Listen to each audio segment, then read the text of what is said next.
Tonight, we'll talk about the entirely new race for president materializing before our eyes. Joining me tonight at the table, Peter Baker is the chief White House correspondent at the New York Times. Eugene Daniels is a White House correspondent and a co-author of Playbook at Politico. Adam Harris is my colleague and a contributing writer at The Atlantic. And Asma Khalid is a White House correspondent for NPR. So, yeah, a year's worth of news in a week. It was. Hey, well, yeah, no, it's true. It's true. You think about all the things that happen. There's too many things. That's why we're going to talk tonight. Peter, maybe you can start us off by just trying to lift up to 30,000 feet. In less than a month, we have reached this point. I revere this office, but I love my country more. So I've decided the best way forward is to pass the torch to a new generation. Even on June 28th, the day after the debate, we could not imagine that Kamala Harris is the nominee and running neck and neck in the polls right now. Yeah. It's how did we get here? Yeah, it's extraordinary, isn't it? That Oval Office address that the president gave was his fourth of his presidency. It took 3.5 years for him to give the first two. He gave the second pair in 10 days. That's how accelerated this news cycle has been. And this is going to be a period that historians go back and look at for, I think, years and generations, right? Like the period before Nixon resigned or before LBJ decided not to run. Very different circumstances, but the idea that a presidency ends in something other than an election is a pretty rare thing in our lifetime. And we've now seen it happen in just 29, 30 days. And as you say, nobody would have thought a month ago that Kamala Harris would be the nominee, a putative nominee, and that she'd be running even, if not, in fact, ahead of Trump by a point or two. Right. Eugene, what's the most surprising thing to you in all of this? I mean, that it happened. I mean, I've been all journalists in Washington are still in a bit of like fatigue and shock, right? Kind of so it's a little bit of like Frankenstein. There's a little bit PTSD. Yeah, a lot of it. The thing that was on Sunday, right, when this letter pops off, everyone's kind of thinking maybe he's going to do it later. If it's going to happen, it's not going to happen. We made it to Sunday. It's it's the middle of the day, and when this comes out, I started calling folks. And I think what I was so surprised by was the amount of people who did not know this was coming. Oh, yeah. I talked to people on the campaign and people at the White House crying out of shock from what had just happened. Exactly. People up and moved to Wilmington, Delaware to work for this man and get him elected. And they had been promised up until that morning by senior advisors of the president, not the ones that were in Rehoboth with him, but the others, and said, go full steam ahead. If a reporter asks you, call them a big dummy. And same person. And that continued over and over and over again. So I think the shock of it all. And then I was talking to aides of Vice President Harris, and they're racing to the vice presidential residence, the Naval Observatory, because now she has to start making these calls. She made 100 calls in 10 hours to senior officials in the party to basically say, I want your support, and I didn't want the day to go by without you hearing from me. How much notice did she have, though? She didn't have very much. He called her that morning, is my understanding. Yeah. He made the decision on Saturday night. Him and his team start to write the letter. In the morning, she's the first call of the people who weren't there, and lets her know, I am dropping. It's on you, kid, and it's off to the races. They talked a few times, is my understanding, and she didn't have a lot of time. And so the aides that came to the Naval Observatory were basically told, like, just come. We can't tell you why. And then they saw the letter, like, oh, we get it now. Yeah. Asma, you're in the White House all the time. How did this materialize so quickly after all of these promises from the Biden team that is never going to happen? Right? Yeah, exactly. I mean, the sense that we have is that Biden ultimately came to the conclusion, as he says, that there was not a winnable path for him. I think what's remarkable to me, though, is how quickly the party seems to have coalesced behind Kamala Harris. I spent a lot of time over the last 3.5 years, Eugene, covering the vice president. And I will argue, there's not a lot of journalists in Washington who really spent that much time paying attention to her. There was a sense that the first year of her vice presidency was really rocky. And folks sort of thought she didn't have what it took to be president.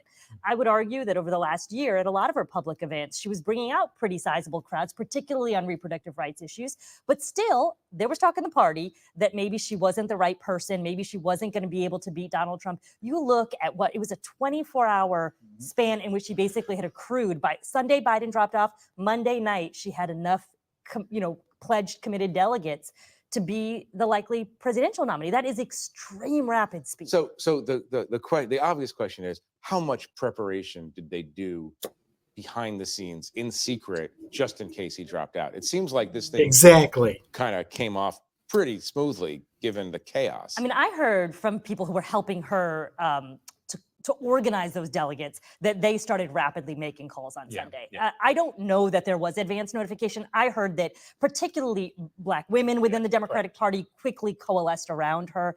I think there became this inevitability to her very quickly, but I don't get the sense that there was an advance operation. I don't think there was. I mean, they were the folks that are around her and are allies of her. I was calling them, and they were like, "What do you want? I got 2 minutes." Yeah. So those kinds, because people like Donna Brazile had just started calling delegates for her, kind of creating kind of a whip operation. Her team quickly put together a list of these more than 100 Democrats to call. This all happened very fast, and it speaks to kind of a understanding of the gravity of the situation, but also a fear and a concern that there might have been a mini primary, even with President Biden saying that it should have been her. Now, clearly, Barack Obama wanted a mini primary. I mean, that he just endorsed today, and I wonder. I mean, if you're getting any of you are getting the sense, Adam, anyone getting the sense that there's any kind of regret that they didn't have a mini primary, or is this week going so well? Has this week gone so well? Let's stop it right there because they pretty much answered what I'm asking, and I'm asking how did this come to fruition so quickly? And I guess we got an answer. There's one thing I have a problem with is that one of President Biden's closest allies and confidants, who's working on, with President Biden on the campaign at the time, talked to Professor Alan Lichtman of the 13 Keys to the White House fame, and Professor Lichtman explained to his viewers some weeks ago that he talked to this close confidant of President Biden's and said, "Hey, you're winning. Things are looking good for you according to the quantitative historical data that the 13 keys identify. President Biden, you're looking to be reelected if things stay static at that time." And so I brought this to you all because it's been some weeks now, obviously, according to the interview, the Washington Report, I think is what it's called, from the Atlantic.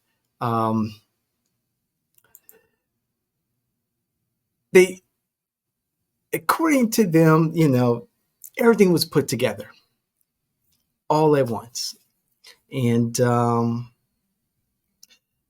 there was no time to kind of pre-plan. This just happened. Like I've stated, 48 hours before that fateful Sunday afternoon, President Biden was saying, "Hey, I'm in this for the long haul." And then he gives up. He quits the race. And I've taken some time to take this all in. Just take it all in. Let things kind of fall as they may. And think about how we got from Biden-Harris to Harris-Walz. Because you really have to kind of step away from all the hoopla, all the excitement, all the drama, everything kind of bubbling up due to the vice president being the presumptive Democratic nominee. Now that she's gained the delegates, she is the nominee for the Democrats for the 2024 presidential election. I took some time. That's what I do. I take time and let the noise settle down and look at the broader picture, because for a lot of us, we don't take the time to think, to look at the evidence as it presents itself and think, maybe there's something else going on here. And I'm not a conspiracy theorist, but however, for 35 odd years in this business of politics, I've never seen anything like this. And I'm sure many of you have not seen anything like this. And yes, it's suspect.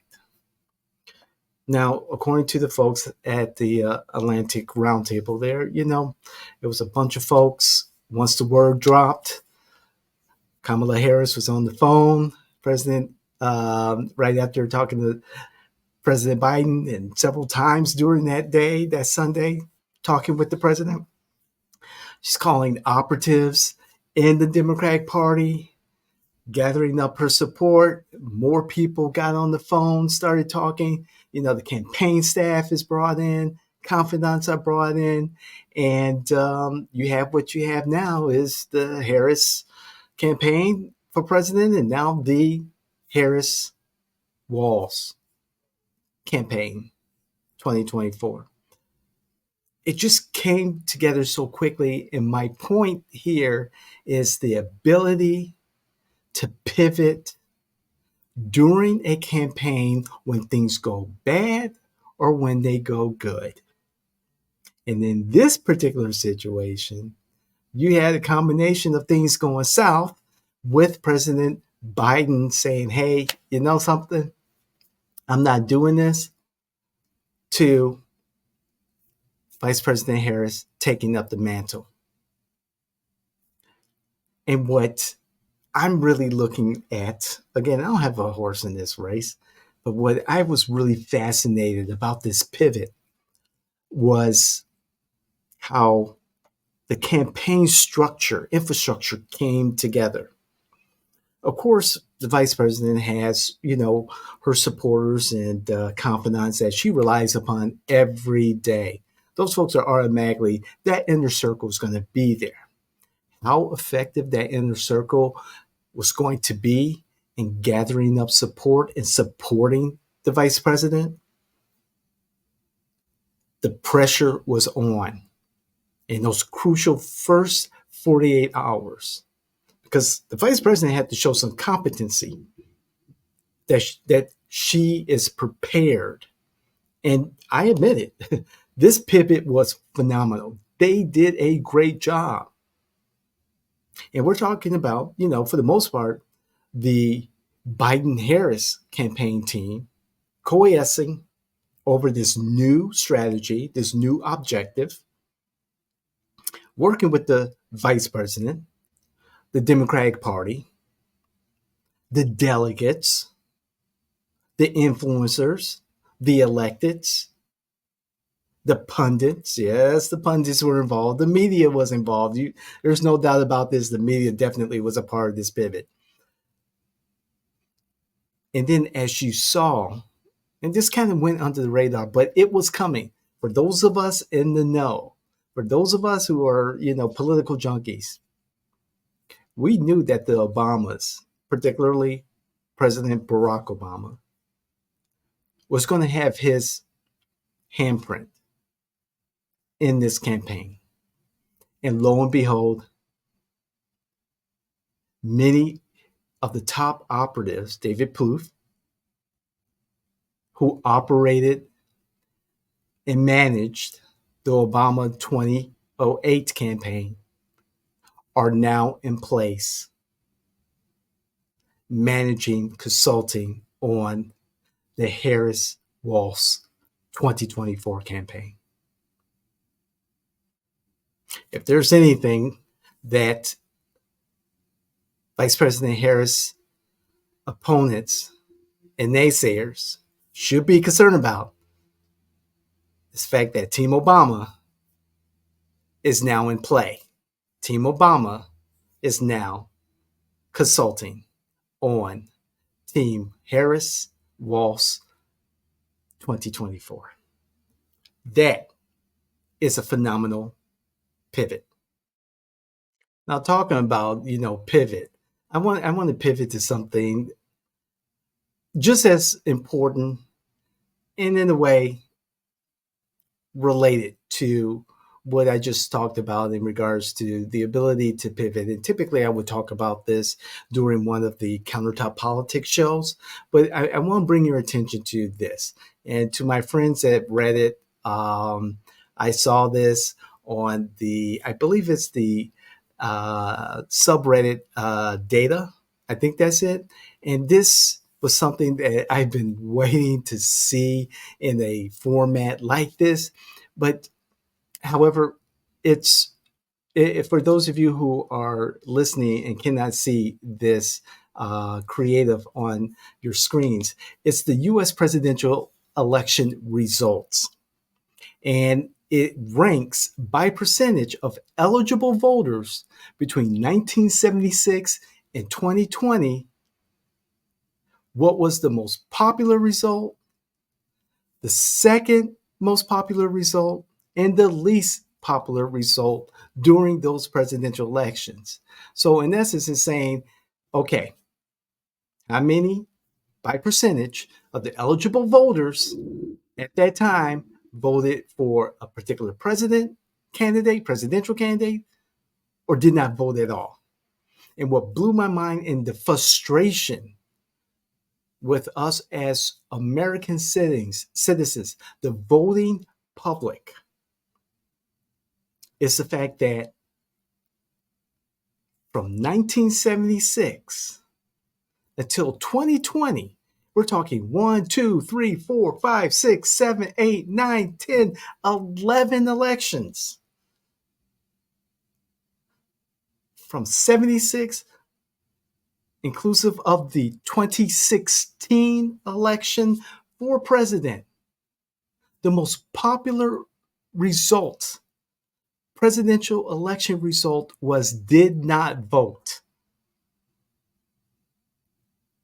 Between 38% back in 2008, that's when Obama ran and won, to upwards of 47% during the 80s.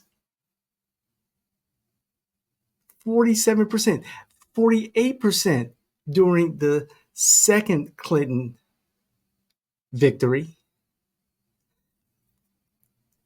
I'm sorry, and this is emotional for me because it breaks my heart. 38% to 47%. 48% of Americans who are eligible to vote did not vote in those elections. 11 elections. The outlier is 2020, where the majority, by 1%, of eligible voters voted for Joe Biden by 34%. 33% did not vote, and 31% voted for Donald J. Trump. Let's do those numbers again. It's almost even. 34% voted for Joe Biden, 33% did not vote at all, and 31% of eligible voters in 2020 voted for Donald J. Trump. America, we have to do better. I'm not asking you to vote. No, I'm not. No. No, I'm not asking you to vote. What I'm asking you is to become civically engaged. I'm asking you to become involved in your civic responsibilities. And that doesn't necessarily mean voting. That's a number of things. First of all, it's about educating yourself. It's about understanding the importance of our representative democracy and how our decisions to vote for this individual or that individual or no one at all not participate in the process at all, makes a difference. It makes a difference from your soil and water candidate to the judges that you elect, to the county commissioner, your alderman, your mayor, your state representative, your comptroller, your attorney general, your governor, your state senator, your representative in Congress, your senator in DC, and of course, your president. It's more than that. We're talking about charter amendments. We're talking about constitutional amendments to your state constitution, ballot initiatives. Civic engagement is more than just voting. And of course, I encourage you to vote. But what I encourage you more is to educate yourselves. Be a better citizen. Don't we all want to be better? Better at what we do? Better people? A better version of ourselves? Why not be a better civic, a better person involved, engaged in the civic process? That's really all I'm saying. We are living in some fascinating times. I still predict, based on my conversations with those in the political space, my conversations with my peers who are politicos, who follow this stuff just as I do, the books that I read, Dr. Perron, Professor Lichtman, and just being curious. Just opening a book, listening to a documentary on a specific podcast, or just having conversations with you, honestly. And that's what really matters to me the most. And I really appreciate you all, being here with me and listening to what I have to say. It means a lot to me. And, this is great. The last 2 months have been crazy busy. However, it's been a lot of fun. And I've learned a lot about politics. If you're not learning every day, if you're not growing as an individual, personally or professionally, you're just dead. I mean, really, in essence, you're just dead. So again, please like, share, and comment. Like and comment, especially the comments. I really love the comments. I love to hear what you have to say. Please bring your facts, not your feelings, because I really don't care how you feel about anything. I just want to know that you come with some facts backing up your point of view, because we all have points of view. But the best thing is having the facts, the data, the statistics, I can't even speak right now, I'm so excited. The statistics to support our argument, our position, our opinions, and just, our belief system. So again, thank you again. This is the David Washington Show, and we are out.